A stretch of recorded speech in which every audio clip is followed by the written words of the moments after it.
Okay, so you have some really strong divine protection, some strong guidance, and I swear, I feel like all the good deeds that you're doing is coming back home to roost. So that's why I saw the first image first, where you're just like, somebody has to do this. It takes me like 3 minutes. I'm not going to sit there and whine about it.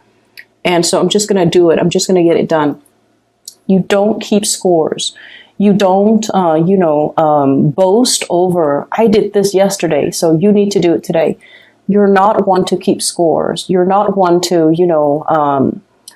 I guess like compare and contrast, like, the give and take in a relationship.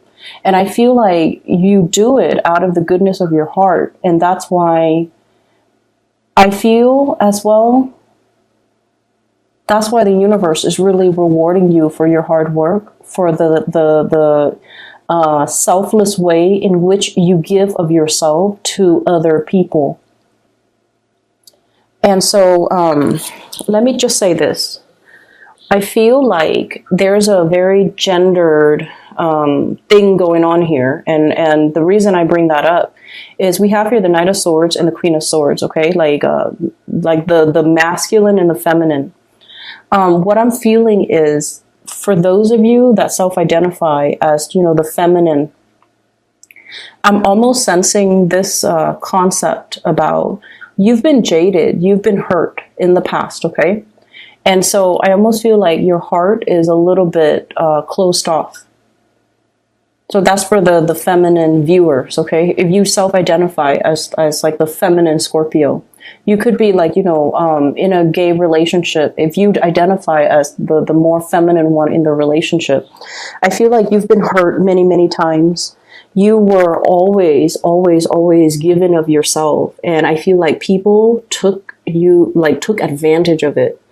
They thought you were this endless pool of, selflessness. They drew from your wealth. They drew from it. And I feel like you gave so much of yourself that at this point you have nothing left to give. Nothing left to give. And your heart is a little bit closed off. You've turned into this Ice Queen here, the Queen of Swords. The sword is right in front of her. And, deep down, she doesn't look like standoffish, right? She still looks very warm. And the way that she's depicted in this card with the pink, she still has that thread of humanity left in her. She's still like a really warm, cuddly person, but she puts on this air that you can't mess with me. You can't touch me. You can't hurt me anymore.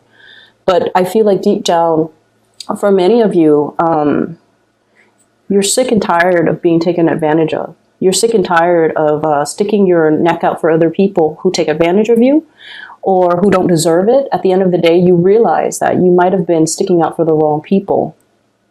Okay, the ones that you thought, were the ride or die for you. You would do that for them. But when it's time for it's time for them to return the favor, they're nowhere to be found. So you've been in a few situations that really tested your faith in humanity, and you realize as well, I've given so much of myself, I don't have any more to give. What's coming in is we have healing. And this healing energy is basically telling you that we don't have to be so hard. The lesson for you to learn, this is the Star card, by the way, the lesson for you to learn from the past is not to close yourself off, but rather be very, very selective about who you give your energy to, learning proper boundaries, okay? Learning to love ourselves first, learning to put ourselves first, and learning as well not to enable other people when we constantly step in and interfere out of love. We disallow the other person to be self-sufficient, to take care of themselves, to clean up their own mess. And then, on top of that, we also create an environment where people take us for granted, where people trample all over our goodwill, where people, I feel like, draw from your endless what they thought was an endless pool of water. Okay. And so you're definitely closing off your heart. And I feel like Scorpios, the universe is really telling you that, you know, everything that you've done in the past, you did it because you wanted, because you love the other person. You did it because you love the other person. There's no strings attached. There's no other reason for it. You blindly, faithfully, and just vehemently, you love the other person, so you did all of these things. And I feel like it's telling you there's nothing wrong with that, Scorpio. It takes a really strong person to be able to do these things for somebody that they love and not keep score and not, you know, go back and forth and, you know, say like, I did this, therefore you have to reciprocate. You never did those things. And even if you thought about, you know, I did this, so you have to reciprocate, or I wish you'd do the same for me, you definitely thought that. And so it's making you close your heart. And I feel like your guides, okay, your spirit guides are really telling you that you have to be a little bit more discriminate about who you do this for. And you have to definitely make sure the other person is worthwhile. I see a situation here where things are turning around, okay? Like a 180 turnaround. Let me see what this card is. We have here the Tower as well. So it slipped out. I'm just going to use it. We have the Star card, which is healing, being guided into a divine path, as well as the Death card, which means it's like once we find ourselves in this type of a situation, we will vow to ourselves to never let it happen again. So I feel like for many of you, it's like never again. I'm not going to do this again. I'm not going to go through this whole situation again. I'm smarter and wiser, having experienced what I've experienced, and now I can identify, like down to the minute details. You can identify patterns. And you can pick out, you know, like things repeating, like you already have this instinctive gift of discernment where you're just like, this sounds really familiar, or this situation feels really familiar. 2 years ago, I was in the same predicament and the person said they were going to do this and they turn around and do this. So this time I'm getting the whole spiel. I'm getting the whole sales pitch. I'm not going to let it happen again. And we have the Tower. It came out in the reverse position. So I feel like cycles are being repeated, but having experienced what you have experienced in the past, you're nipping the situation in the bud and you're going to be leaving it behind, or you're transforming the ways in which you handle the situation. You're not going to, you know, attack the situation the same way you did in the past, because it yielded an outcome that you did not like. It made you hard, okay? It made you like very, very, very, it hardened your heart. And now you're just like, let me be a little bit more discerning, or let me be a little bit more, let me take a different approach is what I'm feeling. So what we have in this situation here, I'm just going to put the cards back. We have the Seven of Pentacles. And the Seven of Pentacles, once again, you know, this farmer looking at the sky, like, is it going to pour? Like, hoping, like, it's almost like waiting for the other shoe to drop, waiting for the clouds to roll in, and thinking in a very singular manner. There's no other outcome. The rain is going to pour. But then the sky broke open, the sun came out. So it's almost like I feel there's a situation where you're just like bracing for impact, thinking about worst case scenario. And yet the worst case scenario never happened. And so they're really asking you to, you know, create some type of a paradigm shift within yourself where we don't focus so much on the negative outcome, because you are in a very strong position here to manifest your own destiny, okay? The magician is the manifester. He has everything in front of him laid out meticulously on this table to create the life that he wants, to draw in and push out the things that he wants or the things that he doesn't want. And so by operating from this space where you're a little bit closed off and waiting for the other shoe to drop, is not, it's survival mode. It's not a good place to be. So start manifesting in a positive way. Think about the things that you want to happen rather than dwelling on the things you don't want to repeat of, okay? I feel like you're handling a new situation. There might have been some major news coming into the picture where you're dealing with another person, possibly an air sign, an Aquarius, a Gemini, or a Libra.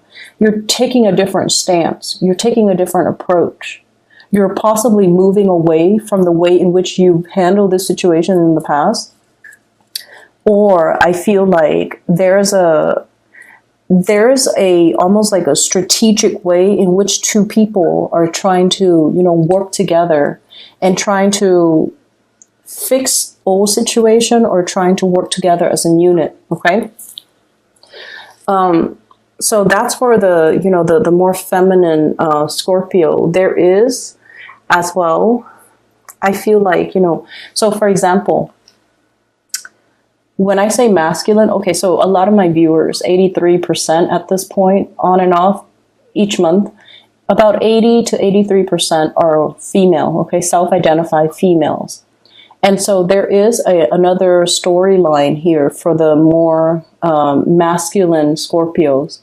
And by masculine, what I mean is if, for example, you have Scorpio moon, right?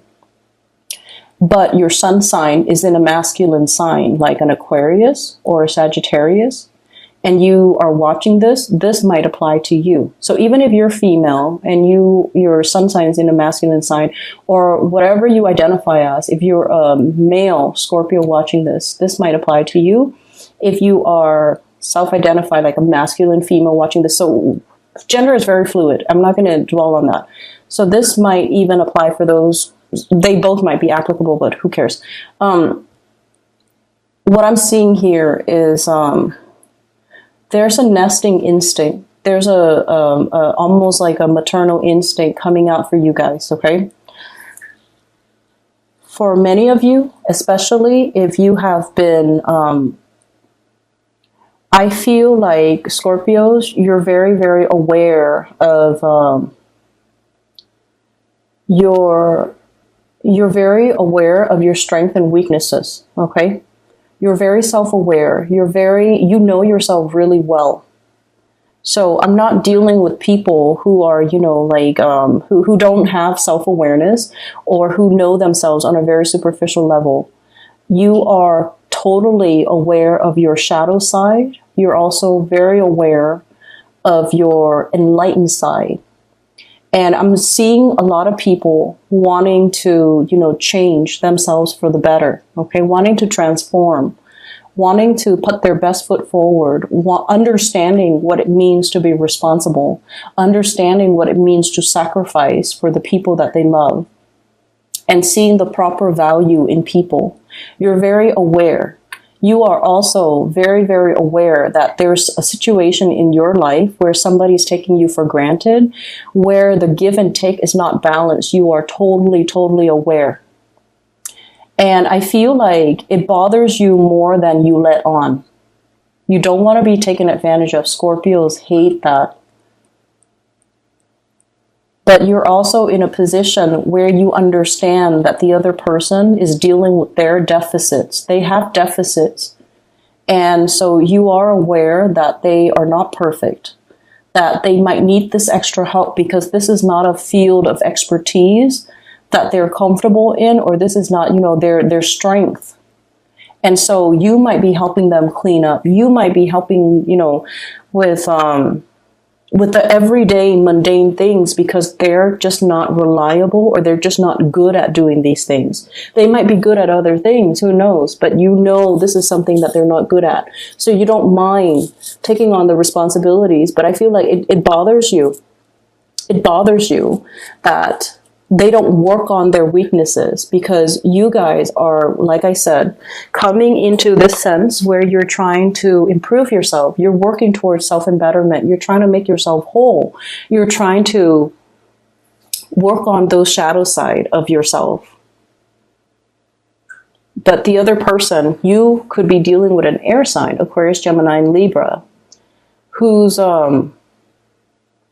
combative, I have here the Five of Rods, who's dealing with a lot of internal conflict, who knows what they're supposed to do, but they don't really listen to their higher calling. And then I also feel like they're looking at you and really admiring you. Okay, they're looking at you, admiring your capabilities and your ability to keep everything like under control. You show up here as the Empress. And the Empress is, she's got everything. She's very abundant. She's beautiful. She's attractive. And you could be a male watching this. This person, this is your energy, completely just, self-possessed, self-contained, doesn't need anybody, has a lot of abundance in their life. And it's someone who's very, very independent. And then the person that you're dealing with as well, with the Chariot is like inner struggles, okay? Harnessing the disparate energies within us in order to pull and move ahead. So you're dealing with someone who's dealing with a lot of inner conflict. And then we have the Five of Rods that's linked up with them. Internal conflict. You're dealing with somebody who's still trying to find themselves.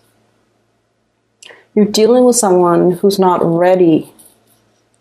You're dealing with someone who is still very, very young, wet behind the ears, trying to get through life, getting battered by life, doesn't really know what they're doing. And I feel like there has to come a point where you kind of, look at the situation. And for, the masculine Scorpio, you have to look at the situation and you have to look at it like head on and just tell yourself, if this is a relationship partner, they're not mature enough for you.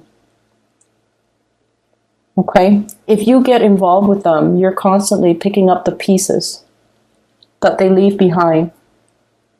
They could do laundry and they could carry a sack of, dirty clothes to put into the washer. And along the way, they've dropped 5 articles of clothing. And then you would find your socks missing. And you're dealing with someone who is not self-sufficient, who might not be independent. And I feel like they admire you, and that can be really, really flattering. But they're dealing with a lot of internal conflict. They don't know which direction they want to go. And I feel like that's something they need to, it's like their karmic destiny to try to work that out for themselves. It is not your destiny to interfere with this process. So I feel like you might have come to a realization that you might need to leave somebody behind. In the meantime, for those of you who are single, you've got somebody that's like really high on your tail. I feel like they're really interested in, they're dealing with this inner conflict. Should I call the Scorpio or should I not? Should I play it cool or should I just tell them everything that I'm feeling? So you're dealing with someone who's very conflicted, who is very young, energetically, they could even be older than you age-wise, but they're very, very young at heart, and they're kind of irresponsible, and they're not the right person for you, is what I'm saying, okay? And then on the flip side, I also feel like there is a situation where some of you are a little bit hardened, okay? You've been through it. You've been through the ringer. You might be divorced, and you're just like, at a point where you're trying to just give up on the whole love game, give up on the whole, I don't really believe in people and what they say anymore. People are full of BS and they don't follow through. They don't know what they're doing. And so I'm just going to be, by myself, keep to myself and not to have to deal with people and their BS. That's what it feels like to me. And I feel like for those who are single in particular, don't let that sense of jadedness prevent you from still putting yourself out there, because I feel like there's beautiful new energies that are coming through. And like I said, the sky is breaking open. Those dark clouds are melting away, because in the past, I feel like you've been thinking about the worst case scenarios, waiting for the other shoe to drop. And when you're constantly in that space, that's what you're pulling in. That's what you're manifesting. So now we need to move away from that. And we just need to start manifesting the more positive things. Okay, so don't focus on what you don't want. Focus on what you do want. And I feel like the universe is going to deliver because you have the star card, which is wish fulfillment. So wish for the things that you want, because I feel like it's right. It's like in the pipeline, coming down the pipelines, going to land on your lap. And you just need to focus on it, focus your intention, and draw it towards you. Okay? I'm seeing a lot of air signs, so Aquarius, Gemini, and Libra, and this person is indecisive. Okay? And then I'm also feeling, I have Scorpio, Cancer as well. And Scorpio combinations seem to work really well. Especially if it's like a Scorpio sun, dealing with someone who might be another sign, but like a Scorpio moon. That combination works really well. So I'm seeing like Scorpio, Cancer energy, and also Aquarius energy. Scorpio, Cancer, Aquarius, which might be really, really good. Like it might be a really good combination for you.